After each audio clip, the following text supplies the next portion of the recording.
Bienvenue dans cette première vidéo sur la santé en herbe au fil des saisons. Je commencerai avec cette citation de Teilhard de Chardin qui dit « Pour comprendre le monde, savoir ne suffit pas. Il faut voir, toucher, vivre dans la présence, voir l'existence toute chaude au sein même de la réalité. » Cette citation, pour faire suite à notre gazette végétale et écho des planètes, que vous pouvez retrouver bien sûr chaque mois de l'année sur cette même chaîne YouTube. Dans cette série La santé en herbe au fil des saisons, vous pourrez retrouver des explications détaillées sur les équinoxes et les solstices, le rythme dans la nature, les traditions, les fêtes, la symbolique pour chaque saison, les énergies en médecine chinoise, les plantes de la saison et leurs particularités, les détails des cures bien-être en lien avec la saison, des explications sur les cueillettes, des recettes et des conseils d'utilisation pour pouvoir réaliser vos produits vous-même de manière simple et ludique. Commençons avec l'équinoxe de printemps, le rythme dans la nature, les traditions, les fêtes, la symbolique. D'une manière générale, le printemps est en lien avec la lune, le cerisier, l'élément air, l'éveil, le germe, la couleur verte, le type sanguin, la couleur argent et l'évolution et la transformation. Le cycle du printemps prend sa source le 21 mars, jour de l'équinoxe. Pour rappel, on dit équinoxe du latin equi, qui veut dire égal, parce que le jour et la nuit sont de durée égale. Le printemps s'écrivait autrefois printans, du latin primus tempus, le premier temps, la première saison. Notre rythme naturel est intimement lié au mouvement de l'univers. Il est donc bienfaisant de s'adapter à la saison en cours, de trouver un rythme, activité, passivité, qui conviennent à l'énergie de chacun. À partir de là, comment accompagner le corps pour trouver un équilibre pour la santé? Utiliser des plantes de saison dont l'énergie correspond à cette période est une source de bienfaits et un accompagnement dont tout le monde peut profiter. La nature est abondante, elle est variée, elle nous donne à profusion tout ce qu'il faut. L'axe des équinoxes étant l'axe de l'équilibre de la lumière et de l'ombre, ces deux périodes annuelles sont bénéfiques pour les cures, visant le corps à se rééquilibrer, tant au niveau de l'alimentation que dans l'accompagnement avec les plantes. L'axe foie-rein est important et une cure va durer en moyenne 3 semaines. Les plantes principales sont celles qui vont développer leur pleine activité à la période concernée. Au moment du renouveau des forces de vie, la période idéale pour démarrer une cure dépurative afin d'aider le corps à se purifier de ce qui a été stocké pendant l'hiver. C'est le moment de faire peau neuve en activant le foie et en favorisant l'activation des fluides, sang et lymphe. Des plantes comme le pissenlit, l'ail des ours, l'ortie, le bouleau sont des compagnes pour cette saison. Partons visiter maintenant le printemps dans la pensée chinoise. L'énergie qui sous-tend l'évolution de notre monde manifesté se caractérise de nombreuses manières, dont les 5 mouvements, éléments visibles au fil des saisons. Le bois, le feu, la terre, le métal et l'eau. L'observation de la nature nous permet de décrire ces mouvements, puis par analogie de les lire en nous par l'expression de notre corps, de nos sentiments et de nos sens. Le printemps représente la naissance, le renouveau, un mouvement ascensionnel à l'image de la poussée du végétal à cette saison, ainsi que l'image de l'arbre qui sort de terre et se dresse vers le ciel. C'est pour cela que les Chinois l'ont nommé le mouvement du bois. Il est relié à l'est, direction où le soleil monte dans le ciel, l'influence climatique et le vent. Relié à la couleur verte, c'est celle de la marée végétale qui s'élève au printemps. La saveur est l'acide, comme le goût des jeunes feuilles et des jeunes fruits. L'organe correspondant est le foie, ainsi que la vésicule biliaire.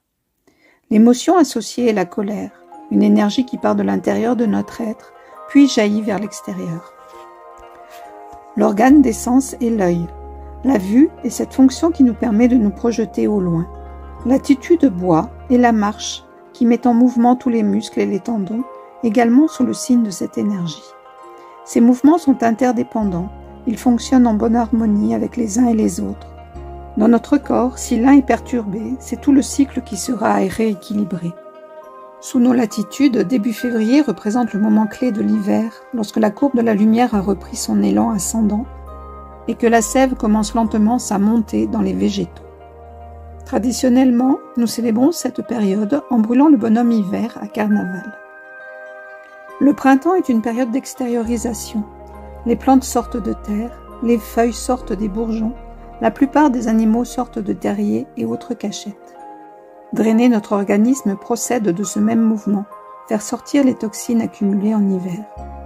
La cure de printemps consiste à utiliser des plantes qui favorisent le travail d'évacuation des émonctoires, en particulier le foie et la vésicule biliaire.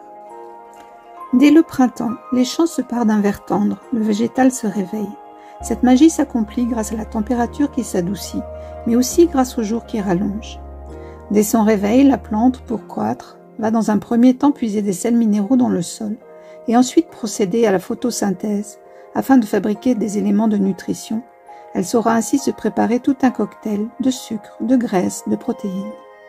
La photosynthèse est absolument vitale pour la croissance de la plante. C'est dans la feuille que se situe la majeure partie de l'activité. Elle est remarquablement conçue pour cette fonction cruciale.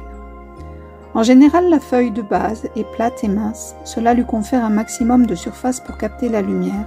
Certaines sont même capables d'ajuster leur position afin de suivre le soleil au cours de sa trajectoire à travers le ciel. La chlorophylle, le pigment naturel de la plante, est le facteur essentiel pour capturer la lumière et permettre aux plantes de fabriquer des sucres à partir de l'eau pompée dans le sol et du gaz carbonique puisé dans l'air. L'intérieur de la feuille est lui aussi hautement spécialisé pour l'absorption de la lumière. C'est un système très complexe de couches cellulaires, dit parenchyme, qui nous laisse imaginer une organisation étonnante. Sous la feuille se présentent des stomates, sortes de bouches que l'on peut observer au microscope, qui permettent à la fois des échanges gazeux et à la plante de respirer. Dans notre hémisphère, la lumière en termes d'heures est un facteur primordial pour leur floraison. En effet, elles ont besoin d'un minimum de 13 heures de jour. On les nomme les plantes à jour long. Le sédum, plante de rocaille, est un exemple, et lui aura besoin de 16 heures de lumière pour pouvoir arriver à sa floraison. Pendant toute la belle saison, la plante aura une partie rude à tenir jusqu'à la floraison et la fructification, de façon à assurer son cycle complet. Adopter un rythme de vie qui s'accorde à celui des saisons nous permet d'enrichir notre vie et de maintenir notre capital santé en bon état. Parallèlement, mieux nous nous respectons et mieux nous respectons la terre et les êtres vivants qui la peuplent. Le printemps est la saison du renouveau. Afin de faire de la place à cette nouveauté éternellement renouvelable, il est intéressant d'enlever ce qui ne sert plus à rien. La cure de printemps est à cette image un mélange de drainage, de purge et de revitalisation.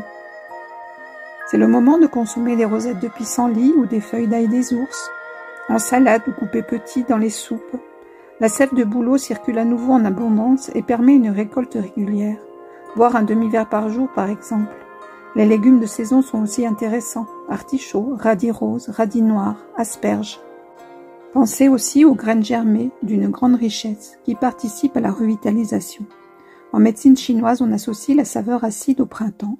C'est la saveur présente dans les jeunes fruits et dans les tissus de notre organisme à cette saison. Un jus de citron additionné d'eau est alcalinisant, car son acidité est transformée dans l'estomac en base, à l'exception de certains estomacs qui souffrent d'irritation. Par contre, les autres agrumes sont moins conseillés à cause de leur apport en acidité, qui n'est pas transformé. Dans le livret La santé en herbe au fil des saisons en PDF, vous retrouverez les plantes de printemps, notamment le bouleau, Betula pendula, l'ortie, Urtica dioica urticacée, le pissenlit, Taraxacum officinalis, astéracée, le lierre terrestre, Glecoma Ederacea, l'amiacée, avec des propositions de recettes culinaires comme une soupe printanière, une crème anglaise au lierre terrestre, des recettes de prévention et de soins pour le printemps, avec des cures d'hydrolat, des exemples de produits pour détoxifier le corps, des recettes de sirop inédits pour étonner vos amis, des recettes de jus de fruits ou de légumes, des choix d'utilisation pour les huiles essentielles, des recettes pour détoxifier sa peau en profondeur. Il vous sera également possible d'obtenir un hors-série sur l'ail des ours, avec des fiches détaillées sur la plante, comment le reconnaître dans la nature, où pousse-t-il, comment le récolter, et dans la pratique, comment l'utiliser, avec des recettes de teinture, de pesto, de beurre, de soupe, et même en tisane. Vous retrouverez à chaque saison la santé en herbe au fil des saisons, avec en plus un hors-série dédié à une plante spécifique à la saison. Par exemple, pour le printemps, l'ail des ours. Pour vous le procurer, vous pouvez cliquer dans la page Contact et m'envoyer un petit message. Le PDF est à 15 francs et le hors-série à 8 francs. Il est gratuit lors de toute commande sur le site pour l'astrologie et les accompagnements. Merci à vous.